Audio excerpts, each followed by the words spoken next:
Hey there team, and welcome to a quick little overview here of the Last Alliance Total War. So the Last Alliance was actually a mod I looked at about 3 years ago. I think I just had a quick glance over the army rosters and did a quick sort of scrap against AI.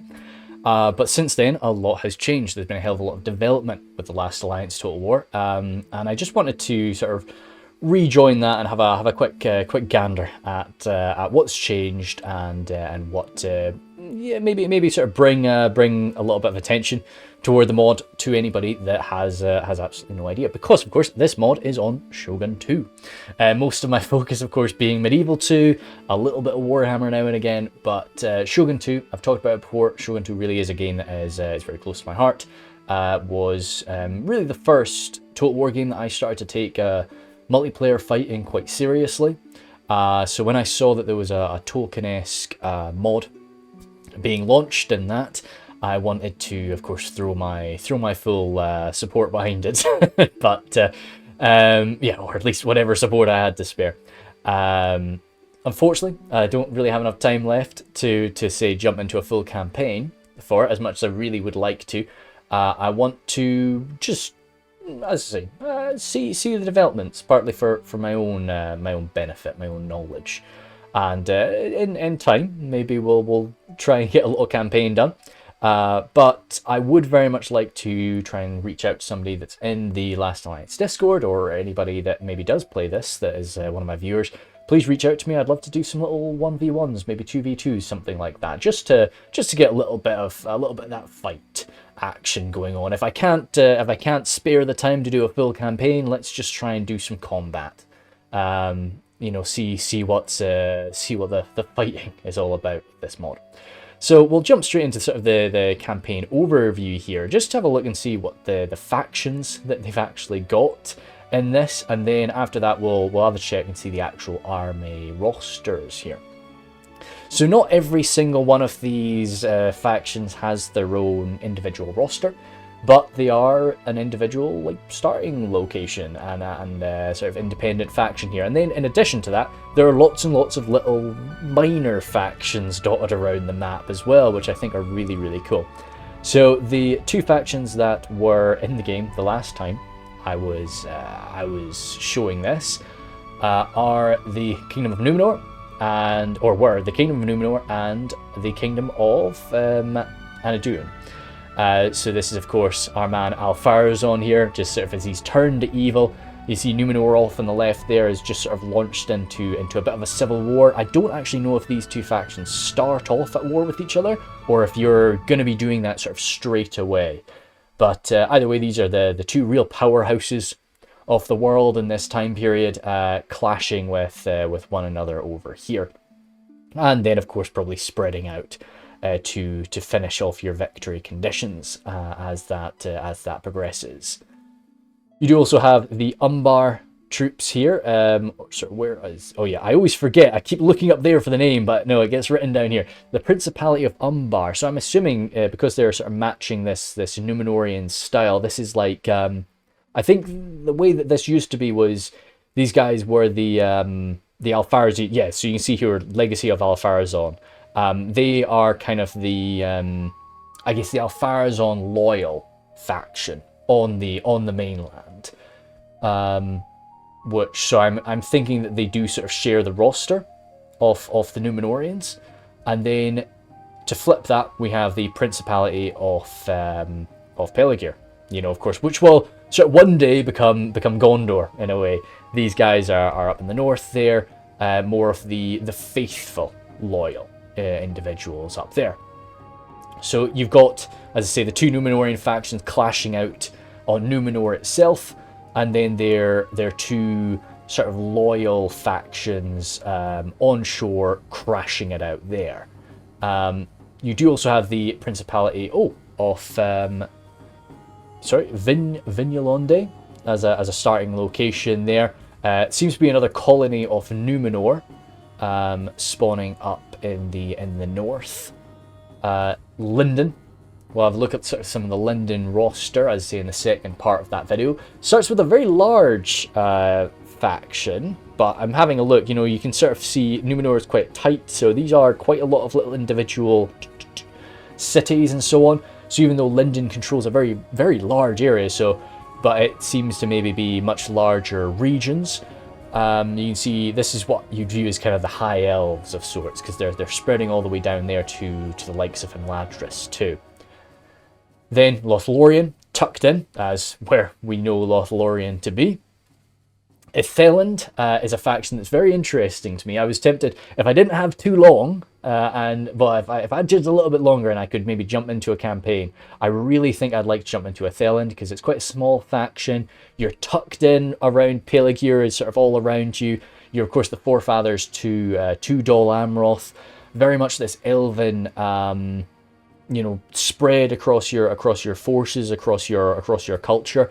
And I think, that's a really cool vibe. You have Mirkwood over here. What will become Mirkwood right now is the kingdom of Erin Gallen. Again, we'll look at some of their roster. There's lots of bows, lots of very long range, lots of very accurate bows coming from these guys.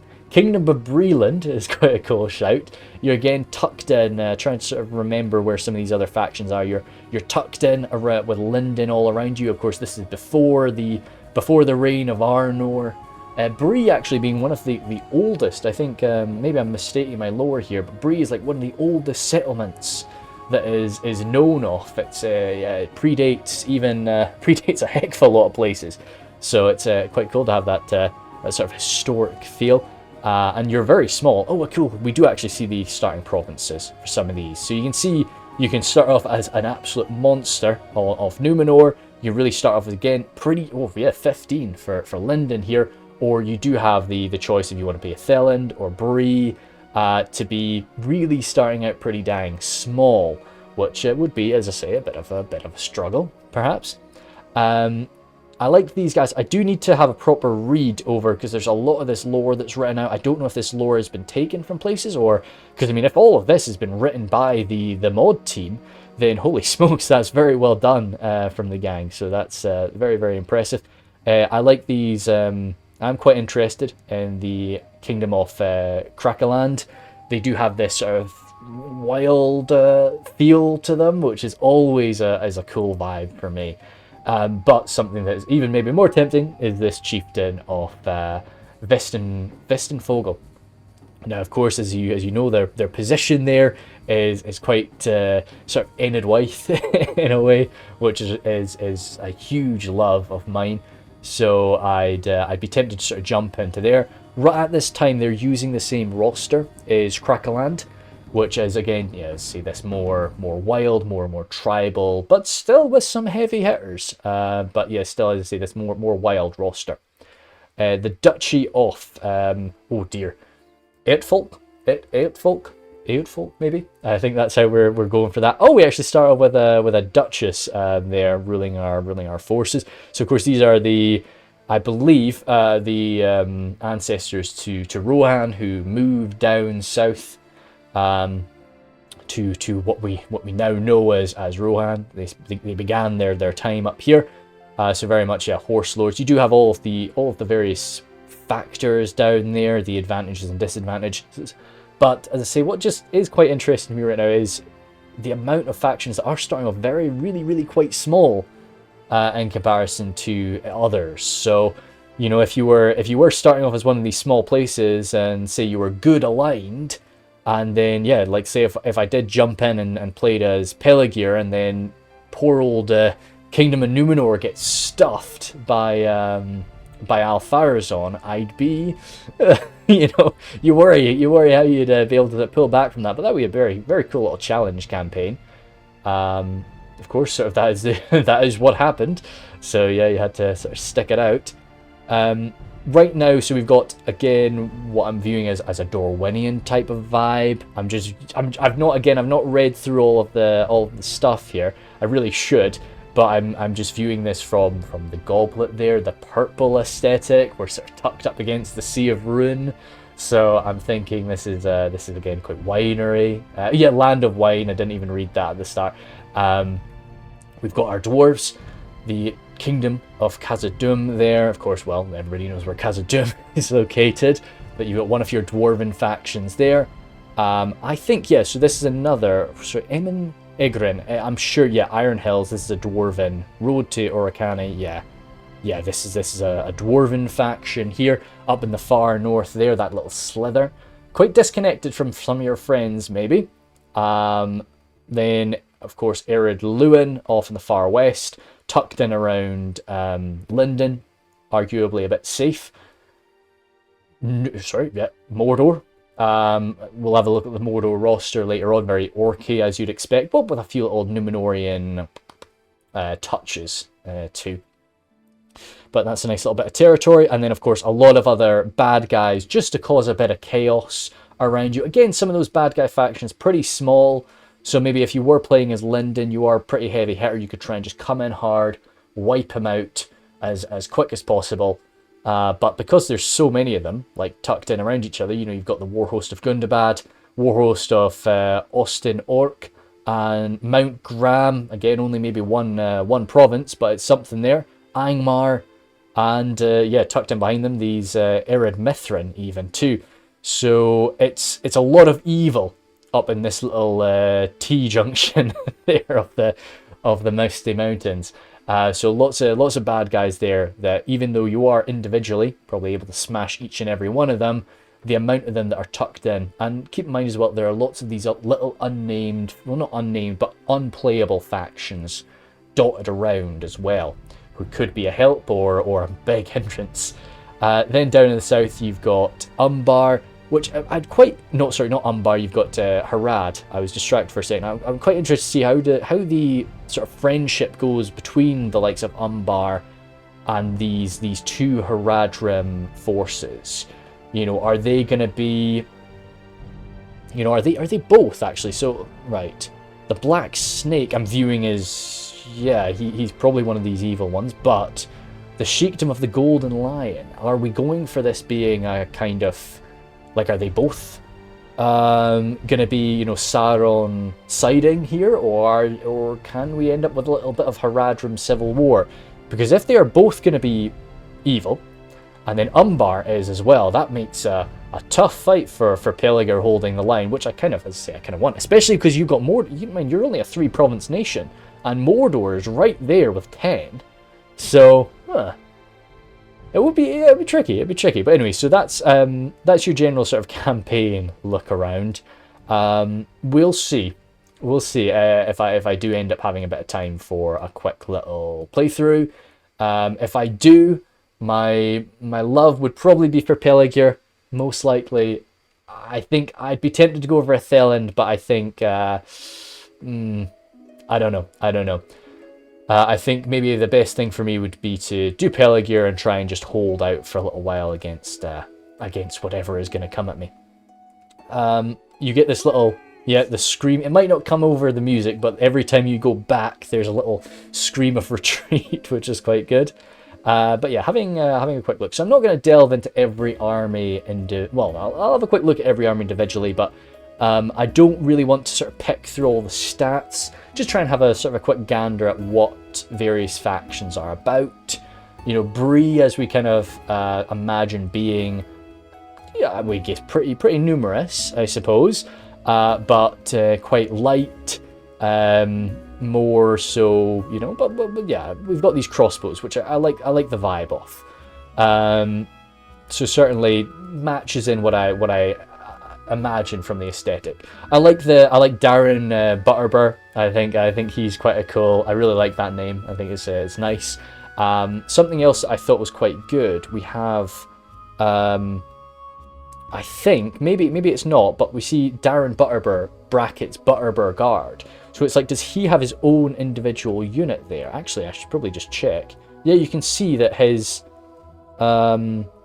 oh, he's got range, so he's got maybe like a crossbow or something. That's quite cool. But the point I'm trying to get across here is that some of the generals have their own independent unit. So that again really makes me think about, you know, the likes of Medieval 2, these campaigns where we are playing around with these large, these my brain is being pulled around a bit right now. These unique generals, bodyguards, and so on, which I think is really, it's cool that we've been able to sort of maybe do that here. And see again with the dwarves, you've got the Firebeard Guard for Thrain the Second, whereas Azakal the Third has his Broadbeam Guard. So these are the dwarves of Ered Luin.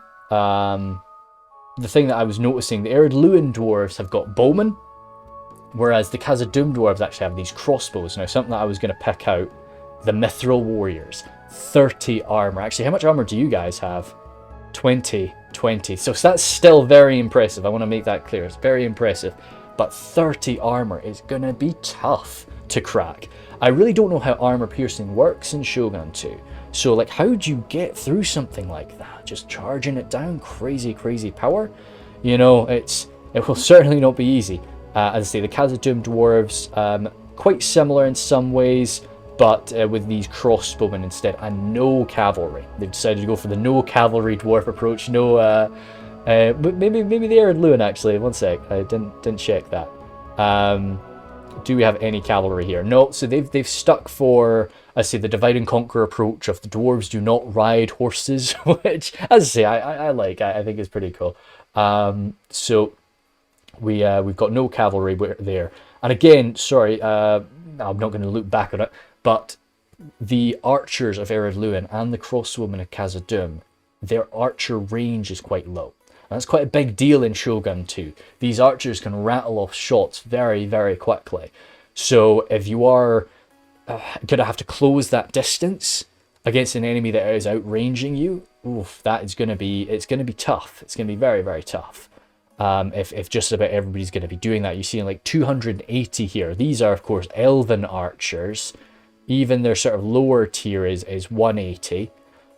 Whereas we were seeing those high tier Ered Luin archers that are about 140 range. Which, as I say, I like. So even though we've got access to those archers as dwarves, we can do a bit of damage at range, we're always going to have to close the distance. So the enemy is always going to get that shot off before us. But as I say, yeah, so these are the elves of Athelin there, of course the ancestors to Dol Amroth, who do have quite a nice sort of elven ancestry to them, the men of Dol Amroth. So it's cool to see that this is this elven holdout surrounded by what will one day be Gondor. Kingdom of Erin Gallon there. These are of course the Mirkwood elves. Or what will again become the Mirkwood Elves, so they keep having to sort of go back and revert to. So what we'd assume lower in the way of armor is pretty common here. I like that they've only really got one sword infantry, and the rest are sort of spears, which yeah, I always like that for these sort of wood elves, so relying on these spears, but relying on those bows too very nicely. Great range, great accuracy from those archers. Even sort of as, yeah, the lower tier clan archers still pretty impressive there. Quite heavy in number for those elves. And we do, of course, we have deer riders. So I was overjoyed to see. Yeah, very chuffed about that. Because I don't know how we'll have them look. Because I love their aesthetic in the likes of Reforged and Silmarillion. I love the look of those deer riders, so it'll be cool to see what we've got kicking about from here. The Kingdom of Linden, this sort of this very large high elven force. A unit that really stuck out for me here was, I had my look at them just there, those blacksmiths of Eregion. But even them, you know, with this great armor of 17, which I have to say is still very impressive. It's a fantastic armor value. Is nothing compared to those mithril dwarves.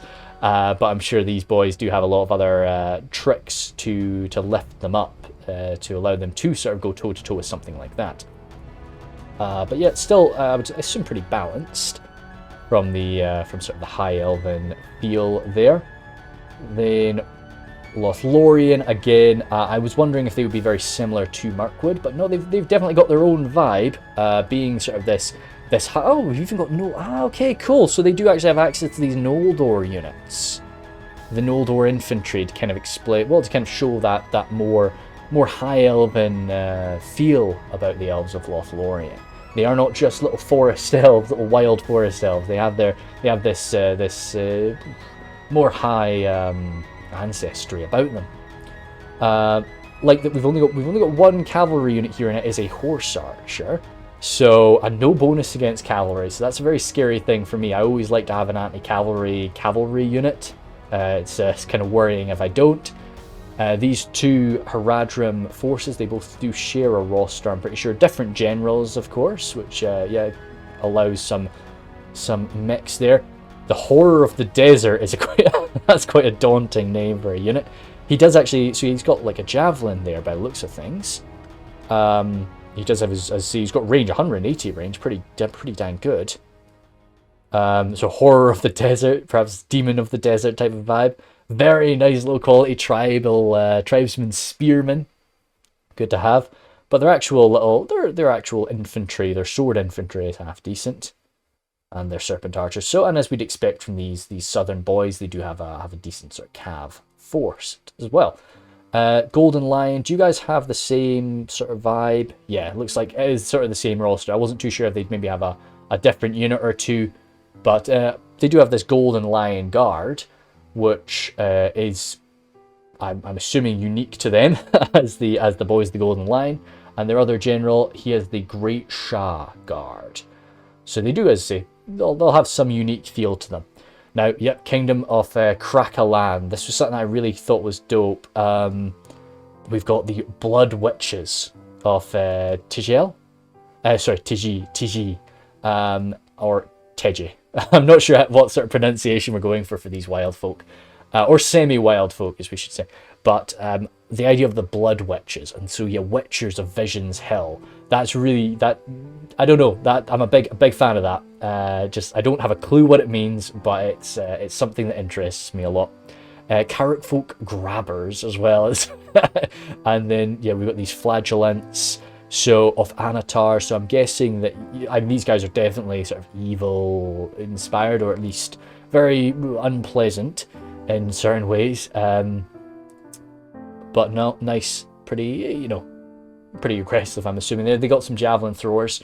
Mordor is a pretty cool thing too. So we do have a mixture. We've got a lot of general choices. I like that we could take the sort of Númenórean leadership, or we could just go full on Orky. Along the way, yeah, most of the forces are definitely Orky. Some armor. How much armor? 14. That's actually pretty decent armor values across the board. And well, not across the board, but in some of them. But again, we do have these Númenóreans sort of slotted in to Mordor to kind of, yeah, as I say, represent that leadership, those elites. And we do have these wargs as well. So I really like that we're going to be able to sort of see wargs on the field. I've seen them in some pictures, and I was like, holy smokes, we got wargs. Awesome. Of course, forefathers to Rohan there will have a heck of a lot of cav. Something that's quite interesting, we've got these Northman Shepherds. Quite a small unit, incredibly cheap. One of the cheapest units you'll really find, but that small unit size, very sort of low quality. But once again, just to run something down is maybe all you need these guys for. And running people down in Shogun 2 is very brutal. It's not like Warhammer, where it's quite, you're still just dealing that damage to them. Running people down in Shogun is just mowing them down. They're finished. They don't they die quick to that. So having something cheap like that just to run enemy forces down could be really useful. Now, getting into the real powerhouses here, these Númenórean factions. So of course Alfarazon, our boy, he gets his own sort of bodyguard there. It's very sort of unique look to him. I know he used to always have like this phalanx. I don't know if that's changed now. I don't know if he's got something different. Heavy infantry there, 15 armor again, so that's pretty impressive. So a few little units. I'm just going to be focusing on the ones that are maybe going to be different between Alfarazon's forces and the Númenórean forces. The Great Steel Bowman there, which is something I really, really adore. And you can see only one unit of cavalry. And again, it's a scouting unit, probably just to run down, spot the enemy, chase away enemy archers and so on, light archers even. But I like that vibe. Númenor, from what we know of Númenor, they generally didn't really fight mounted. They didn't focus too much on their mounts. They've got a very infantry focused forces. They're relying on those steel bows, relying on that good armor and that discipline to get them their victories, rather than skilled cav play. So we do have, again, the other side to it. A lot of it's the same, much more silver in comparison to that gold, but we do have these sword masters instead of that golden card or something. But once again, steel bows showing up there, and the Númenórean scouts. So these are your two, as I say, very, very powerful forces. And then the war host of the north as well to throw in right at the end.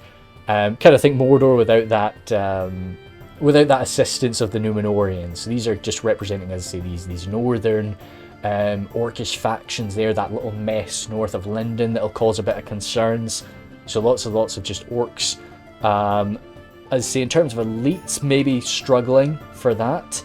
But because they've got these, because they have much cheaper units, I'd assume that they're going to be spamming those boys out and causing a damn concern with them. But yes, that's all your real. That seems to be all the factions that are statted up, I guess, with various units. There are some that are, say, missing that were in the campaign. But, so I assume right now they're probably going to be taking from one of the other rosters if you did decide to play as them, or maybe you can't play as them just yet. But yeah, cool. So, very, very exciting. I think it's awesome to see the work that's been put into this, and definitely something I want to sort of call a little bit of attention to, as I say. Hopefully, as I say, I'll reach out to people in the Discord or anybody else just to try and get some fights going. Cool. Thank you guys very much, and I will see you later.